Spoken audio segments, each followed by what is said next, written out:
Vou explicar mais ou menos o que acontece hoje com a educação física no país em geral. A gente seguia há 40 anos atrás, a gente seguia a questão calistenista, né? Que é o quê? É a questão de formação militar. Então a educação física era, entre aspas, militar. Aquela questão de abdominal, flexão de braço e polichinelo. Então, coisa que hoje é moda no CrossFit. Sim. Então, sei que uma coisa vai e volta. Com outro nome. Com outro nome. E pago. E pago. Bem pago.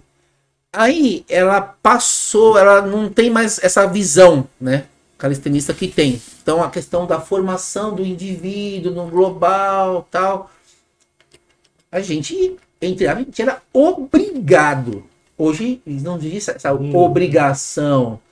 Primeiro porque a obrigação vinha de pai, né? Pai, você vai ficar pianinho com o professor, você vai fazer o que ele falar. Se eu for chamar atenção, professor, respeito. Você cumpriu o que seu pai falou, não o que o professor estava falando. Você aceitava. Então, o professor tinha um peso, não só de educação física, mas como outros. Aqueles que tinham aquela regra de quando o professor entrasse na sala de aula, todo mundo levantava. Um dia da semana tinha que colocar a mão em cima da carteira, ver se a unha tá cortada. Caramba, eu não unha cortada não. Hino nacional toda segunda-feira. Toda segunda-feira. O hino não, eu até falei isso. O hino nacional na minha época era todos os dias. Não, tinha uma vez por semana. Então, eu no Liceu Pasteur toda segunda-feira hino nacional e na Semana da Pátria todo dia e cantava os outros hinos nas outras datas. Era hino nacional e na bandeira, todo dia. Com a bandeira, alguém hasteando a bandeira na hora, aquelas coisas. Então, o que acontece?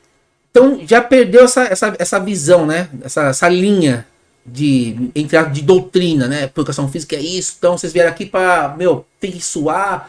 É uma coisa a educação física é transformadora, vai transformar o corpo de vocês. Então, tinha essa visão. Hoje não tem mais. E também a gente teve uma entrevista... A disciplina também, que é importante no esporte. E a gente teve uma entrevista, fantástica com um ex-secretário de esportes da cidade de São Bernardo, Fiorize. Quero mandar um abraço para ele. Realmente foi muito legal. Ele foi vice-presidente, né, da Federação Paulista de Basquete. Ele foi secretário de esporte em São Bernardo. Ele nos concedeu uma entrevista de toda a concepção da educação física do esporte. Porque fala, por que não é igual tal lugar? Primeiro, as escolas não têm um equipamento necessário. Principalmente se for não tem uma quadra. Detona o aro, rouba a rede. Desde a minha época, eu tenho 46 anos, 47 anos, fiz ontem. É mesmo, João, parabéns, hein? Obrigado. Parabéns, viu? Então, eu tenho 47 anos de idade. Então, desde a minha época, as quadras já não eram legais. Equipamento já não é o ideal. Então, aquilo já desmotiva o professor. Um professor desmotivado, desmotiva o aluno. Então, é aquela coisa. A educação física era fora do horário. Então, o que? Já proporcionava a galera já vir com uma roupa adequada pro... Então, ela foi o quê? Ela foi englobada, adicionada à grade curricular. Então, o que acontece? As escolas têm uniforme, mas tem aqueles caras que vão de calça jeans, tudo, só vai com a camiseta.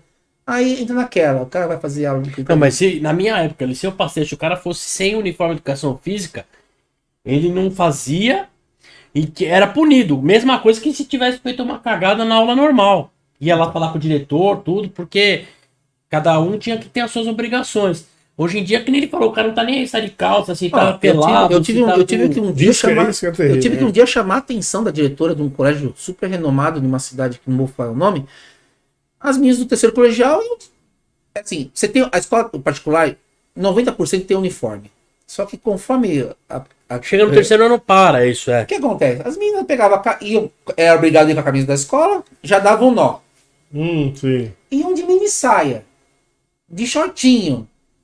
Eu cheguei um dia no diretor e falei, na boa, eu não vou dar mais aula pro terceiro colegial. Por que, Vladimir? Sabe por quê? Porque acontece o seguinte. O moleque ficou louco. Vive reclamando de assédio para com as meninas, para com o aluno, tudo, mas o próprio colégio está proporcionando esse tipo de coisa. Não tem cabimento uma aluna vir de mini saia fazer aula de educação física. Vir de sandália. Né? Então, me desculpem. Então, esses alunos não fazem mais minha aula ou eu não dou mais aula. Aí ela ficou assim, ele falou, não, Vladimir, está certo. Fez uma reunião com a pedagoga e falou assim, então, a partir de hoje vai ter que vir e acabou.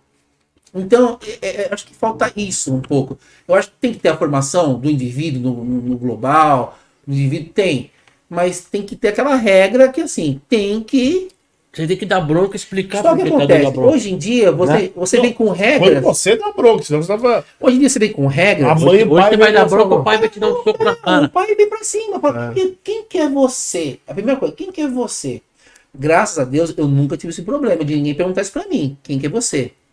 Mas, voltando àquela questão do colégio, então eu consegui colocar na cabeça dos caras que quem gostava do esporte, da modalidade, teria que mudar toda a visão do que acontecia no colégio. Semifinal, Jogos Abertos de Guarulhos, Jogos Abertos do interior.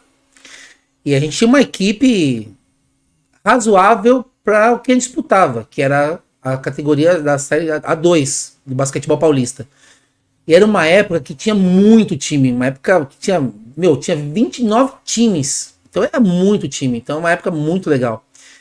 E na nossa época, Jogos Abertos não é como hoje, que é dividido por categoria, por série. Não, era a nata. Disputava Hortência, disputava Paula, só time forte, Franca, Jales, Rio Claro. E nessa fase nós pegamos o time de Jales. O time de Jales tinha Robin Davis, tinha o Orlando, tinha o Luiz Felipe, Gerson, meu, time estrelar. E a gente sabia qual que era o nosso potencial, que a gente não ia ganhar o jogo. E quem comandava a equipe era o Zé Boquinha. Zé Boquinha, que hoje ele é comentarista na ESPN. E começou a preleção antes do jogo, e o dirigente do time e o técnico, eles eram amigos, eles eram contemporâneos, amigos pessoais, assim, de jogar junto com o Zé Boquinha. E o Zé Boquinha antes do jogo, tinha ido lá, tipo assim, olha, vou pegar leve, foi cumprimentar, alguma coisa assim, e ficou lá esperando. Só que ele ficou esperando, só que ele ouviu só coisa que ele não queria ouvir. Putz.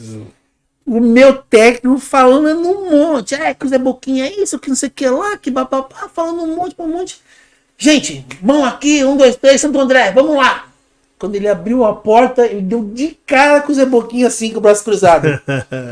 Ô Zé Boquinha! Ele, Zé Boquinha? Zé Boquinha nada. Quando acabar o jogo, só eu e você. Nossa! O time inteiro veio assim, nossa, acabou o jogo. Meu, então, essa história eu conto, o pessoal racha, porque, Mas muito boa. Então, o Zé Boquinha nem deve lembrar disso, porque o Zé Boquinha... Harrison Ford. Harrison Ford, o apelido dele é Harrison Ford. Além de ter sido um baita técnico, hoje não exerce mais a profissão, ele é um dos principais... locutores, né, comentaristas da ESPN, meu, o time dele era um time absurdo.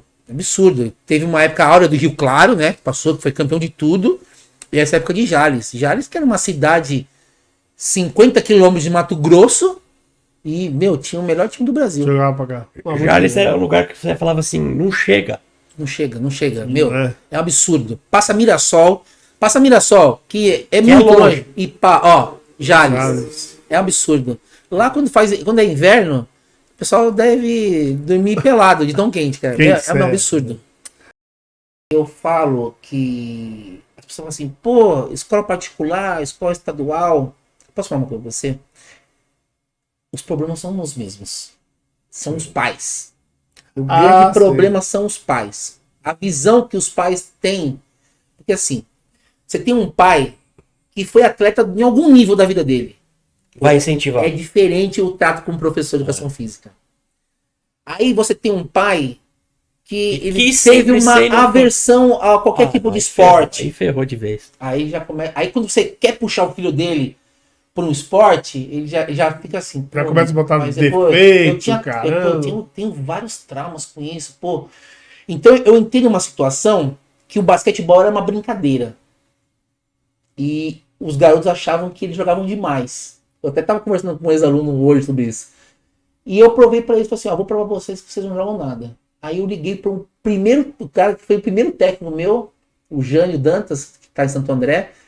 E eu falei, Jânio, eu preciso fazer um amistoso com um colégio meu. E, eu preciso que você dê uma surra no time. E falou, pô, mas tem certeza? Pô, porque o meu primeiro colégio particular, que eu dei aula, foi ele que me chamou para dar aula. Ele falou, você sabe que é complicado, os pais vão ver, pô. Eu falei, pode por mim. Tá educando. Não tenha dó. Abriu 20, ganha de 40. Abriu 40, ganha de 60. Vladimir, você vai perder seu emprego. Eu falei, não vou. Ele falou, Jânio, eu vou provar algumas coisas para esses garotos. Tem que saber perder também, Não. né? E chegou sem dó. Sem dó. Aí começou tal. E troca. Vai, entra. Não, entra. Aí como acabou o primeiro tempo, 20 pontos pros caras. Eu falei, viu? Você viu a diferença do que jogar basquete? É alguma coisa parecida com o que vocês fazem aqui no colégio? Não. Então, vamos lá. Vocês têm mais 20 minutos pra apanhar. E pau. Aí acabou o jogo, eu reuni todo mundo. Eu falei...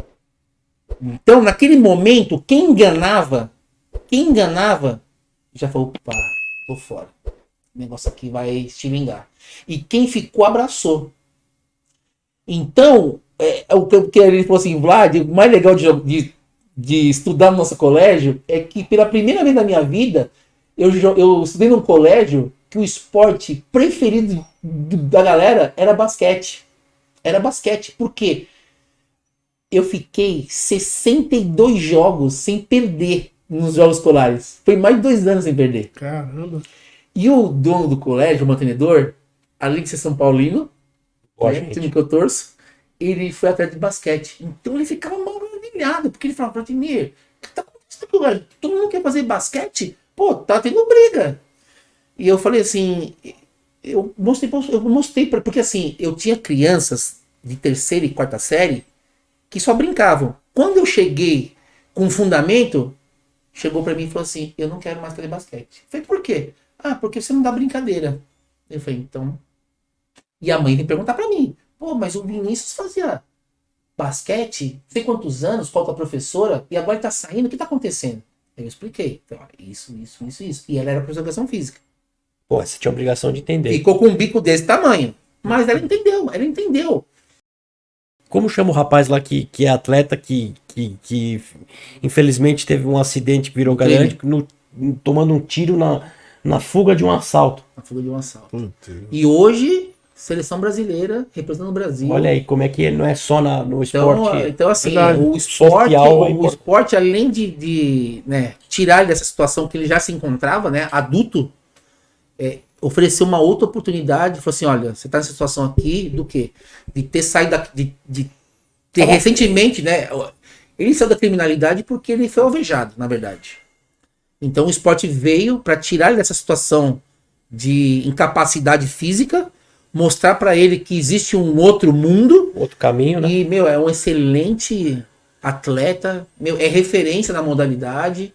É isso que eu falo, o esporte, eu uso muito o exemplo americano do esporte. Qual que é o exemplo americano do esporte? O que está faltando pra gente hoje não acontece igual lá, porque a nossa educação é falha. É falha. Acho que da camisa que grudou alguma coisa aí, tá pendurada aí. É a barba dele que tá caindo. Aí, o que acontece? Nos Estados Unidos, o esporte, ele corre junto com o esporte. Então, o cara, para ser profissional em qualquer modalidade, em raríssimas oportunidades, ele tem que ser universitário. Caso de Kobe Bryant, de alguns que, o cara fala assim, não tem como esse cara cursar a faculdade e ser profissional. Ele vai ser profissional, ele vai pular essa etapa. 99%. Já nem pode mais agora. Não pode mais. 99%.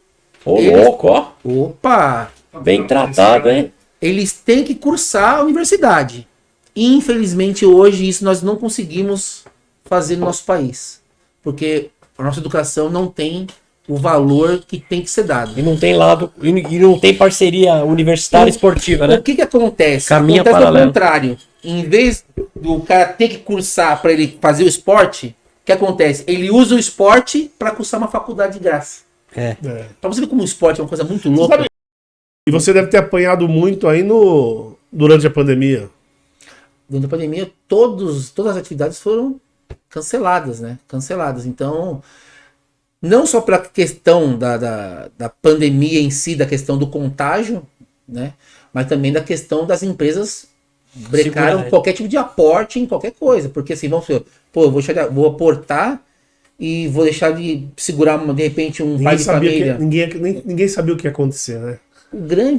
O que eu falo em relação à pandemia é o que ninguém sabia o que ia acontecer, porque a gente achou que ia durar uma semana, 2, 1 mês, 6 meses e acabou durando 2 anos, né? Não, e lógico, no começo, principalmente, a gente, principalmente empresa, né? Mas nós também, né, como pessoa física, nós também não sabíamos que ia acontecer amanhã. Todo mundo no começo da pandemia tinha uma ideia que aquilo ia acabar rápido. Isso mesmo. Né? E não acabou. A pandemia sempre começou com um ponto de interrogação. Primeiro, saber o que era. Isso. Depois, o que acontece? Depois, quanto tempo? Depois, o que fazer, depois, né? Porque na verdade, anos, governo, na relação à saúde e a questão da economia, nós ficamos praticamente 6 meses patinando em questão de dúvidas e de incerteza, porque ninguém sabia, na realidade, o que ocasionava, como ocasionava, quanto tempo ia ficar, a questão de você ficar longe um do outro, questão de isolamento, quem morre, quem não morre, né? Quem morre, quem não morre. Quem tem comorbidade, ou qualquer um, ou velho, ou mais novo. A sua associação era uma associação que recebia as pessoas, criança, adulto, como você falou anteriormente. Em office, contou alguma coisa. Você, fisicamente, todo mundo, né? Você recebe lá. Eu não sei se você tem essa informação, mas minha curiosidade é como essas empresas, por exemplo, que também faziam parte do terceiro setor, ajudando de alguma maneira outras pessoas, né? Como que elas faziam para doar, por exemplo? Porque tem algumas empresas que ganham doação e repassam para outras pessoas. Como que faziam isso na pandemia? Deixa eu só colocar uma coisa. O Vladimir, através da SEDEC e das outras entidades, ele fez isso, né? Ele juntou amigos, pessoas de convivência e solicitou doações espontâneas.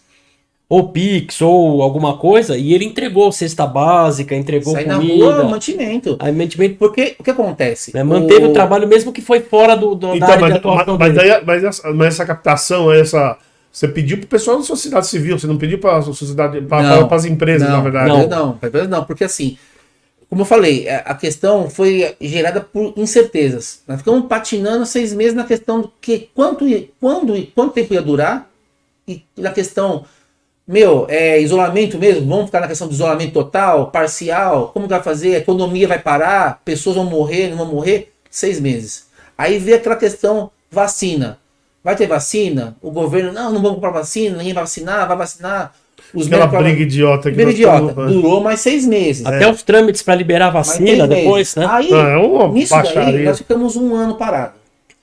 Quando iniciou o 2º ano, eu falei, chega, agora nós vamos pro front. Qual que foi o front? Eu pegar o telefone, ligar para amigos e falar, a gente tem que ajudar.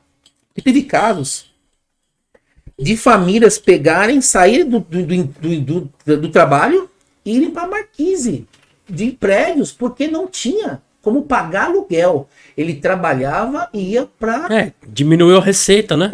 Então, assim, as pessoas começaram a passar fome.